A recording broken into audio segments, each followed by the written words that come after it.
After folding the tendons at the midpoint, they are positioned in a cortical suspension fixation device like an endo button. Our preference is for adjustable loop button models. If femoral fixation with an interference screw is chosen, instead of folding at the endo button loop, each tendon is folded over a high-strength thread. When folding the tendons, whether at the endo button loop or the high-strength thread, care is taken to make the lengths of the strands as similar as possible. The two strands of the gracilis tendon are positioned in the center and held together. The ends of the gracilis tendons are kept under tension and secure on the preparation table. It is crucial to maintain tension during fixation to prevent graft loosening. A useful tip is to clamp the button loop near the gracilis fold with a forceps to prevent the gracilis from rotating around its own axis during the braiding process. Since the semitendinosus tendon is longer than the gracilis tendon, we avoid braiding the graft in a pure manner.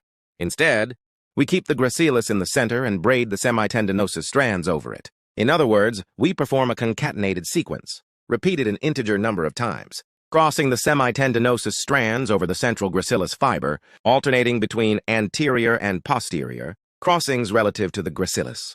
These steps are repeated until the end of the graft, and then the fibers are sutured together. This type of braiding allows for simple tensioning of the semitendinosus fibers over the gracilis and better control of the desired length of the braided graft.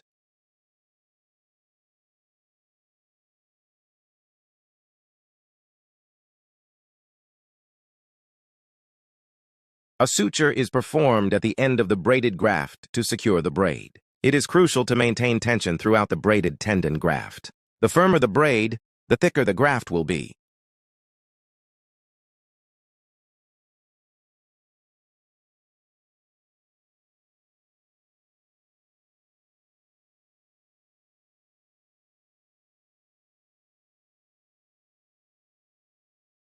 The final dimensions of the graft, including length and diameter, are measured. A suture or a surgical skin marker is used to mark the length of the graft that will be inserted into the femoral tunnel.